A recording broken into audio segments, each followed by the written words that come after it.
There's a moment in every leader's journey that changes everything. When you realize you're no longer the person asking the questions. Instead, you're the person expected to have the answers. If that realization terrifies you, you're not alone. Let's talk about it. Welcome to Crossroads and Catalyst, the podcast with Shanita B. I am your host. This is where we discuss how a thoughtful, wise, and strategic perspective at a crossroads can be the catalyst for change. Today, we're exploring the psychological shift that separates people with leadership titles from actual leaders. 20 minutes on embracing the weight of leadership and why that weight is heavier than most people expect. So, for our situation overview, here's our crossroads. You made it to the next level of your career, and now that the celebration is over, you're sitting in this new role and you're facing a sobering and often humbling reality. Your team is looking to you for direction. When problems arise, they're coming to you. And when decisions need to be made, they're waiting for you. You are the person now. And notice how I said that with emphasis, because that's how important this is. We have to underscore that because you are the leader. And this reminds me of a situation. I recently went uh, to Virginia to watch my godnephew in a pinning ceremony, and he was pinned as Chief Petty Officer in the United States Navy. It was really a satisfying and very neat experience to watch that. But I can tell you what was really striking about the experience was just listening to his discussion over dinner about his experience leading up to becoming chief and then the aftermath of it because what he said to me, and I'm just basically paraphrasing, was that the scariest part was not the process to become chief. It was the realization that once that process was over, that he'd be the chief and have to provide the answers instead of seeking them from someone above him. Now that is the weight of leadership. And hearing him really it gave me chills and for the obvious reasons because this is what I talk about on a weekly basis and it was just so empowering and encouraging to hear someone speak so openly and quite frankly vulnerably about leadership and the weight that brings and what you have to bear as a leader.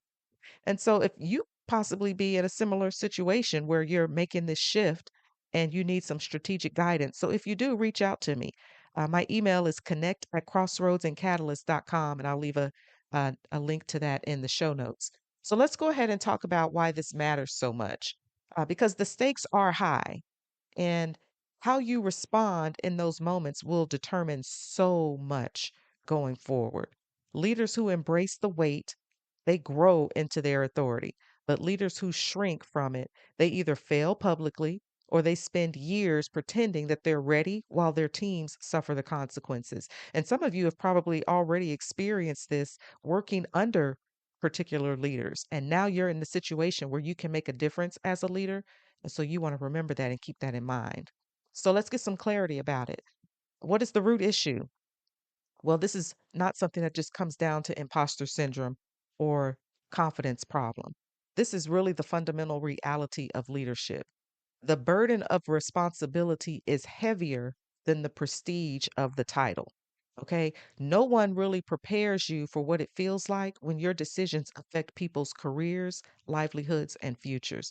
And that really is how important it is. And it really doesn't matter at what level you are in particular leadership role. If you have some type of authority, explicit authority over someone else's position at work, you have a lot of sway and influence, and you can choose to use that for good. So, what are some key data points that we should keep in mind? Your team's confidence in their own work is directly tied to their confidence in your leadership. This, I think, is really important because I've seen this play out, and it may not necessarily be that their full confidence um, is wrapped up in the leadership. But I can tell you that how you move about in your leadership influence will definitely play a role in what they think. A second point here is that every decision that you make or don't make, it sends a message about your capability. And believe me, they're reading the messages. You might not like what they think about what the messages, what is being conveyed to them, but it's ultimately up to you to try to change that. And then here's a third point. The weight does not get lighter as you advance, okay? You just get stronger at carrying it because the more responsibility that you take on, the more advanced roles that you take on, the more is going to be expected of you. And you need to exercise the muscle starting now. So I want you to consider these critical questions for your decision tree, okay? Are you prepared to make decisions even when you're not 100% certain? Because I can guarantee you it will happen that you will not feel comfortable even making a decision, but you will be required to do so. And a second one, can you handle being wrong and course correcting publicly? That is not easy, and it's going to take some humility in order to do that.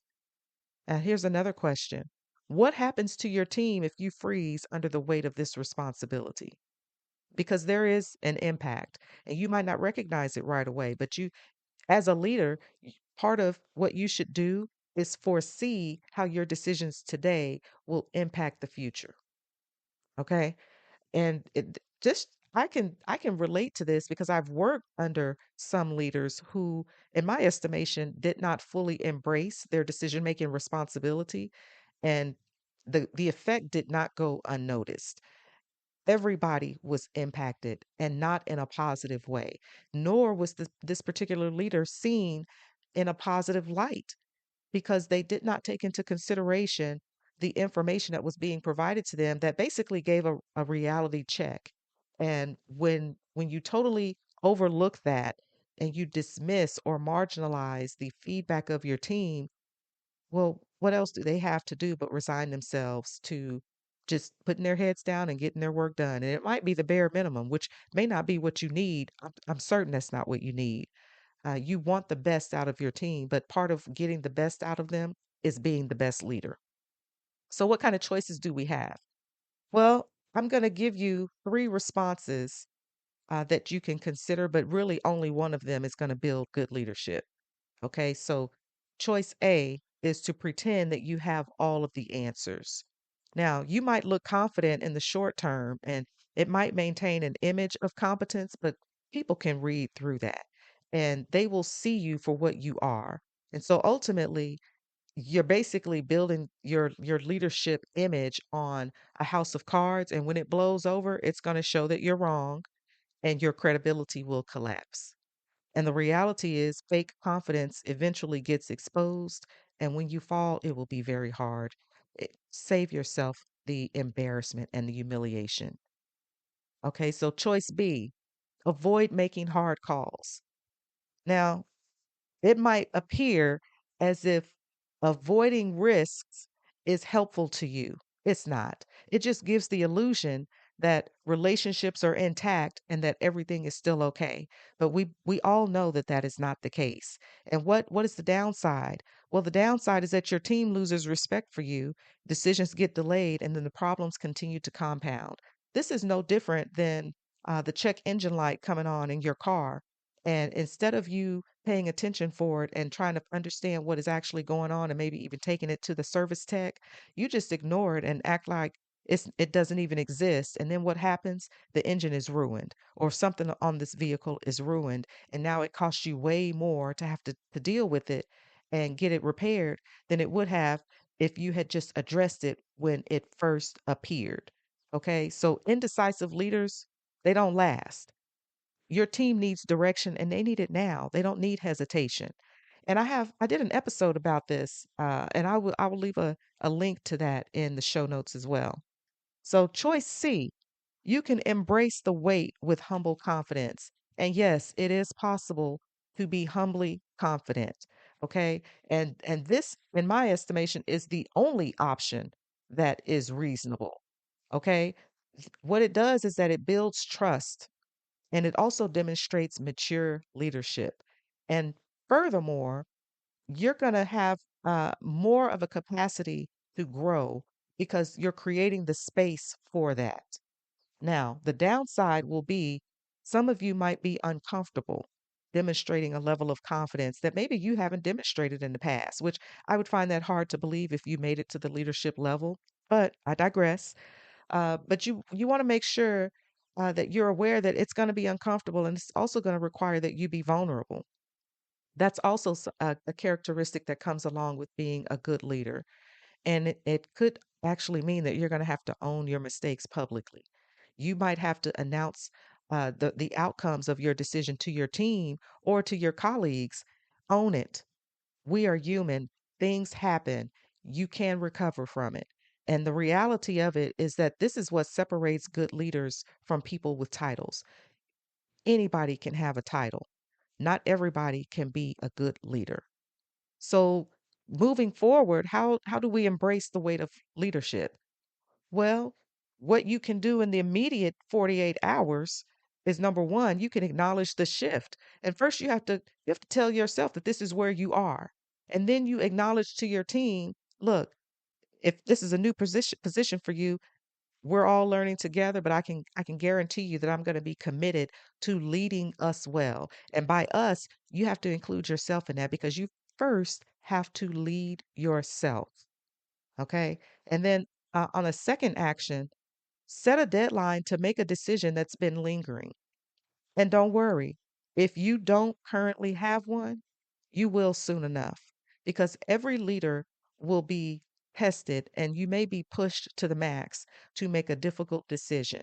And this is just a part of the game. It's part of being a leader. It comes along with the territory. So walk into it expecting the unexpected. And I want you to consider the leadership mindset shift because there are several things that you will have to discard in order to move forward with the right leadership mindset.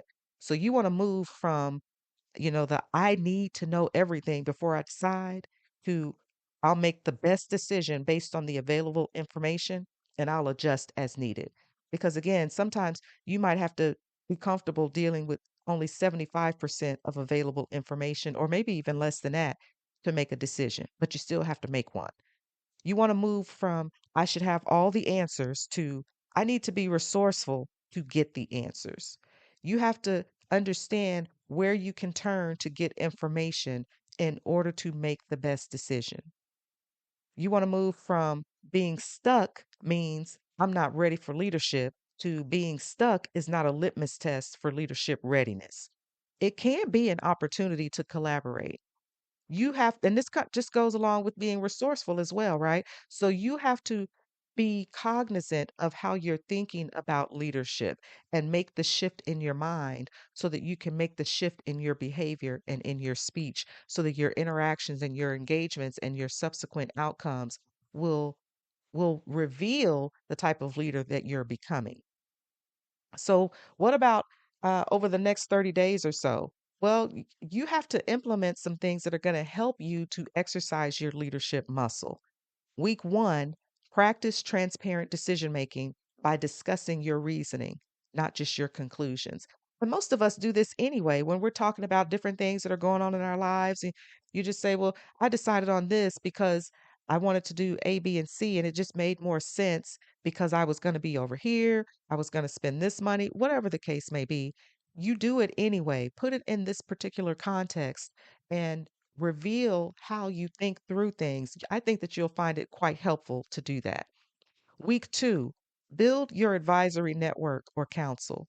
And by this, what I would like for you to do is to identify, at least two people, if possible, maybe three, two leaders with whom you can consult when you're facing tough calls.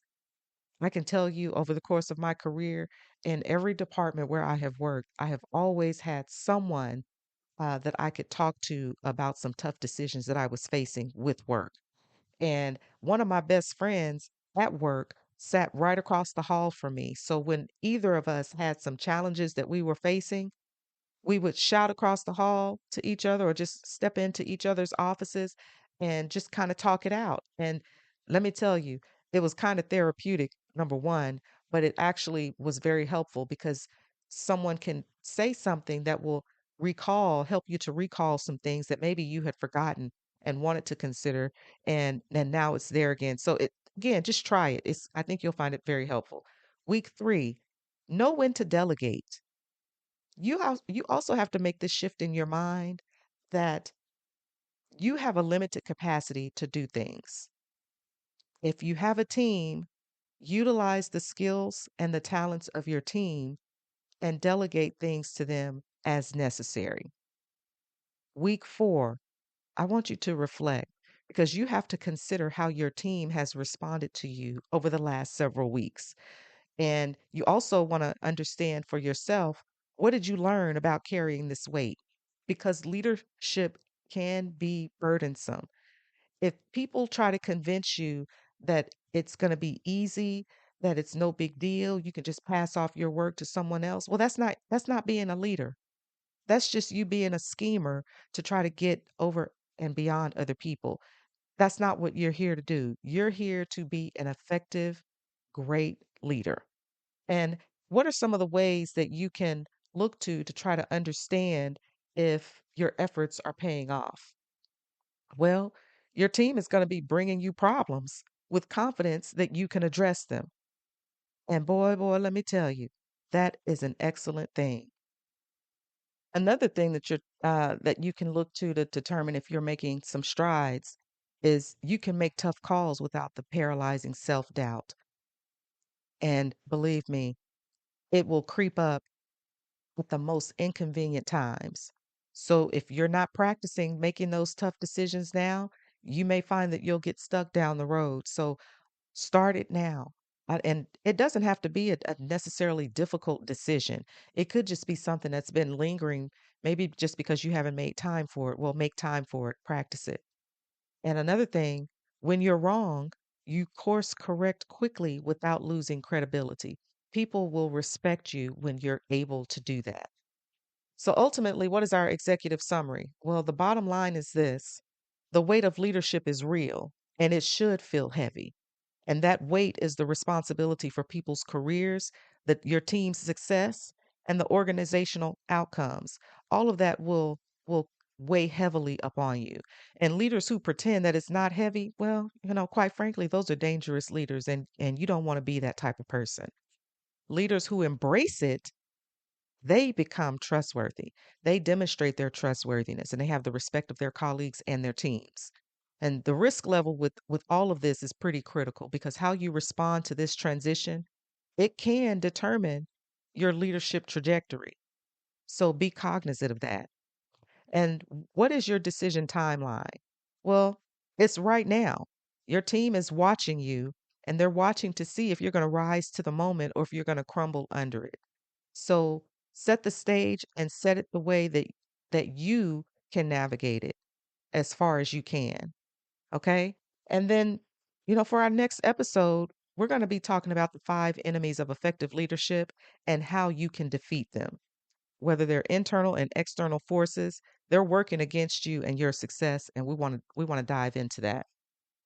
So I appreciate that you took some time to listen and have an opportunity to discuss this. And what I want you to do is to download your 4C decision tree so that you can work through your own leadership transition. And I want you to remember that the weight of leadership, if it doesn't feel heavy, you're probably not taking it seriously enough. I can tell you that I've lost sleep in some of the positions that I've had. It's not very comfortable, but I was able to overcome it after thinking through it and making some adjustments. But you have to go through this phase sometimes because everyone's scenario is going to be slightly different based on the context in which you're operating. So if you embrace it, then you will become the leader that your team actually needs, and you will have a confidence that you haven't had before. Okay. So be sure to leave a review and tell others how this show has impacted your leadership journey and share the episode with them. And until next time, be thoughtful, be wise, and be strategic. And remember, crossroads reveal who you are, catalysts shape who you become. Every decision matters, so make it count. I'll talk to you next week.